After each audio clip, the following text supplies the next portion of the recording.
Okay, everybody, we have a special video here for SEPA Central. What we're going to do today, this has nothing to do with SEPA or 2118 or anything gun related, but it's kind of an emergency. So what we're doing now is we have a resolution here in the state of Missouri. It's called HJR 79. What it is, it's a resolution that basically raises the thresholds for the ballot initiative process. In other words, they raise the amount of percentages of signatures you need, percentages of districts you have to put it in, and other things like that. And also, what really makes this bill kind of sinister is that the ballot language will not mention any of these you know, the amount of signatures, the amount of districts and stuff like that that's being raised. It will not be mentioned in there, so no one's going to know about it. Now, I also have with me Patrick Holland of the Missouri Freedom Initiative, and he's going to come on here today and talk a little bit about this too. Patrick, why don't you go ahead and take it away? Hey there, thank you, Rich. Hey, you know, it just struck me, you know, that this is something for the very first time where the initiative actually technically agrees with the Democratic caucus up in Jeff City. This is something we agree with the Democrats on, which is basically don't mess with our ballot initiative, don't mess with our rights to literally get around the General Assembly if we need to. And it's not like they're taking it away, but what they're doing is they're making it harder. Now, I just want to report on this real quick. Our group came up with a better idea of handling this that would satisfy the requirements of the Senate and the House. And that information was given to a specific senator, I'm not going to say who it is at this time, who has not gotten back to us, has not emailed us, he's not even acknowledged that we gave him the idea, and so probably not incorporated. But the fact of the matter is, they pushed this through the House very quickly. Look how many bills we're tracking this year, KC. Yes. We're tracking a bunch of bills, and all of them have been stuck on Blocker's desk. This one sailed right through in February. This was a high priority for them, and they tried to get it through without people knowing about it. So now that we know, we're asking for everyone to call their Missouri state senator and tell them to say, or tell your senators, no, vote no on this. There are better ways to do this. And no one's listening. No one in the Senate's listening right now, for whatever reason. So I think it's incumbent upon all of us to email and call our senators and let them know what our opinion is on this. But once again, our opinion, is the same as it's always been. This is a case, this bill takes away a little bit of power from the people and brings it to Jefferson City, to the General Assembly. That's what this bill does. Yes, and something else I want to bring up. All right, now I've got the bill pulled up here under Section B. It says, all right, the official ballot title of the amendment proposed in Section A shall be as follows. In other words, this is what's going to read on the ballot when people go to vote for or against this. It says, shall the Missouri Constitution be amended to, 1, allow only citizens of the United States to qualify as legal voters. Most people are going to say, yeah, that's great. And it's going to say, require initiative petitions proposing to amend the Constitution to be reviewed by the voters in each congressional district. And people are going to say, yeah, and that's fine too. And then it's going to say, and require initiative amendments to the Constitution to be approved by a 2/3 vote. Now, that's all it's going to say on the ballot itself. What they're not telling you is, let me pull this up. We're going to back up here at the beginning. And we got a Section 50 here. You'll see it. It says, initiative petitions proposing amendments to the Constitution shall be signed by, at this point it's 8% of the legal voters, but they're going to raise it to 10% of the legal voters, making it that much harder, making it close to impossible for the average person to put something on the ballot, as far as going out and getting votes. And also it says here, registered to vote in Missouri and citizens of the United States in each of the, as of this time, it's supposed to be 2/3, but they want to raise it to each of the congressional districts in the state. In other words, they're making it that much harder logistically for the average person to go out and put something on the ballot. So, and they're not showing that in that ballot language that I just read to you. No one's going to know about that when they read that when they go to vote. And let's see. And also at this time, anytime you want to put something, a constitutional amendment, it just requires a majority.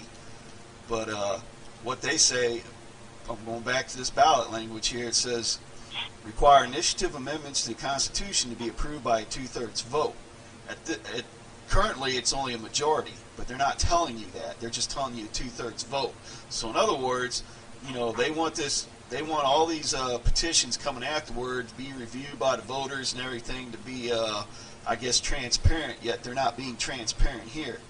They're not telling you they're raising these different percentages, you know, raising the thresholds that people are going to require, you know, in order to get petition, you know, your initiative put on the ballot. That they're not telling you that part. So basically they're not very transparent themselves. This is basically a power move to make it harder for the average citizen to either enact the law themselves that the legislature won't do, or to try and stop a law that the legislature tries to shove down our throats. They want to take this power away from us. I was at a hearing a while back for let's see, it was HJR 3137. There were similar ballot initiative bills, and I remember Senator Onder at that hearing saying at that time that a lot of states didn't even have ballot initiatives. Basically, it sounded like he's saying he wasn't here either. But what they want to do is they want to make it very hard, if not impossible, for the average person to put something on the ballot, you know, create a ballot initiative, and yet at the same time not actually take it away. That's to me what Senator Onder was saying was, hey, listen, I'm going to take your meal from you, but I'm going to leave you some crumbs. Be happy I'm leaving you some crumbs.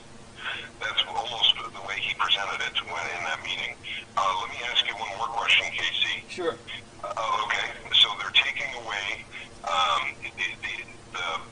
well, not taking away, that is not the right, they're making it harder for us to get a ballot initiative with this ballot initiative bill. Exactly. Are they making it more difficult on themselves in the General Assembly to get a ballot initiative done? No. They're not. So that's just for the people. Just that's for the not people. For the politicians. Yes. Okay, that's interesting. So my original assessment then is 100% correct. They're sipping away power from the populace in the state with this bill. Yes. They're sipping away power. Now, it's not a lot of power. It's a little bit of power, but everything matters, especially at this day and age. They're sipping away a little bit of power from the people and bringing it to themselves, the General Assembly in Jefferson City. Exactly. Well, I say we all say no to this. There are better ways to handle this. There are much better ways. I know what their fears are. We've been calling and talking to some people in our group. We know what their fears are, and there are better ways to handle this bill without shoving this one through as stealthily and as quickly as possible. But at the same time, we're not hearing anything back, no feedback. Give it a year. We can come up with a better solution.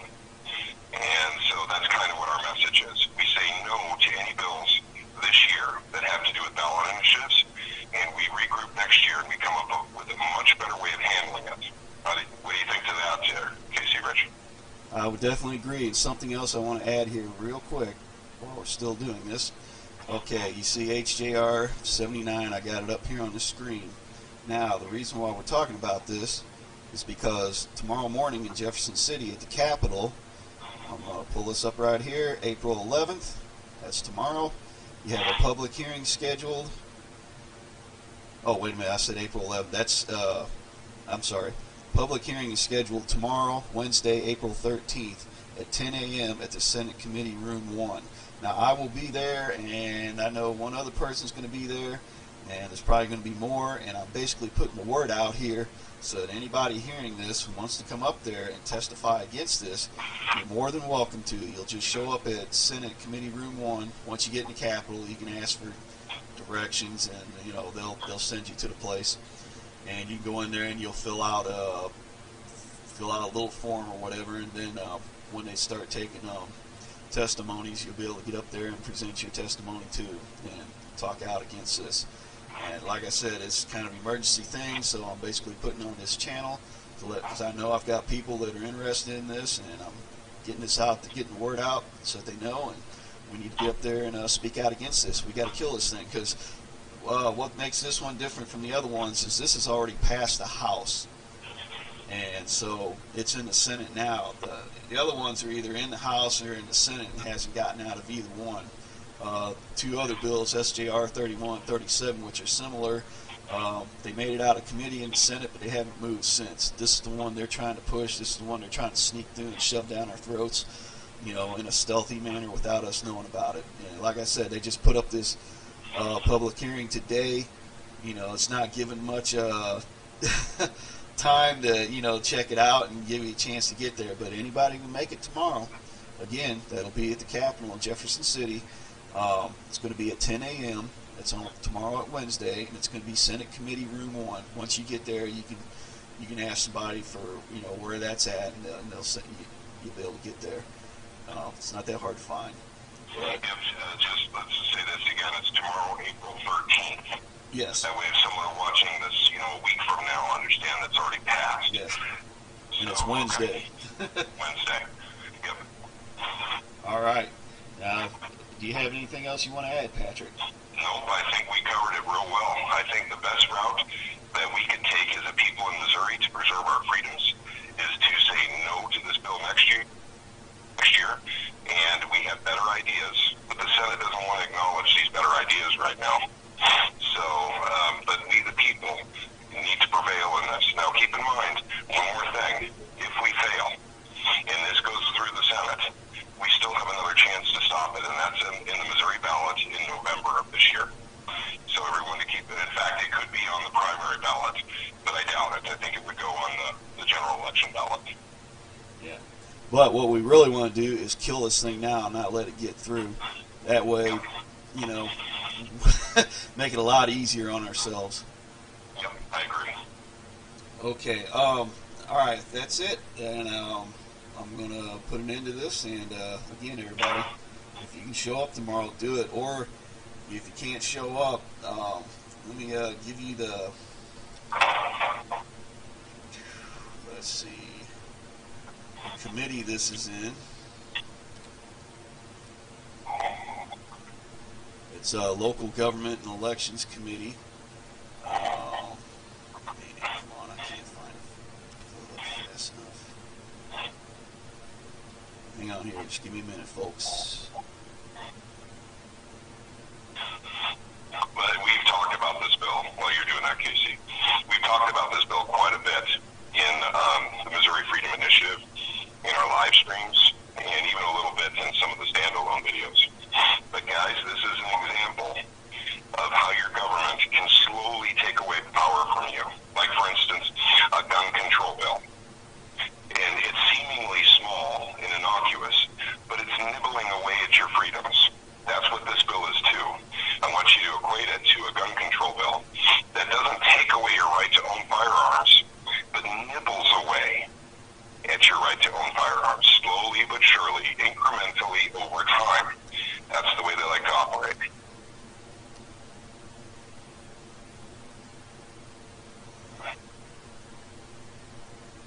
Okay, I've got this pulled up, guys. The Senate committee it's in now is local government and elections. Sandy Crawford is the chairwoman. You have Lincoln Huff, Senator Jason Bean, Senator Rick Bratton, Senator Dan Hegeman. You got two Democrats, Senator Angela Mosley and Senator Greg Razor. Now, you can feel free to call any of these people up and tell them that you're against this against this piece of legislation before they even show up at the committee hearing tomorrow. That would be great. Be a good start for them. What do you think, Patrick? I think that'd be a great start. Okay. So let's do it, gang. Let's pull together on this one. Once again, this is what the Freedom Initiative is all about. We're just about freedom for the people, the constitutional rights for the people, the Bill of Rights, the natural rights, the God-given rights. Give it a name. It doesn't matter. And in this instance, the General Assembly is wrong. They're wrong. They were wrong to pass this through the House. And I know they know it was wrong. But they felt they didn't have any better options, I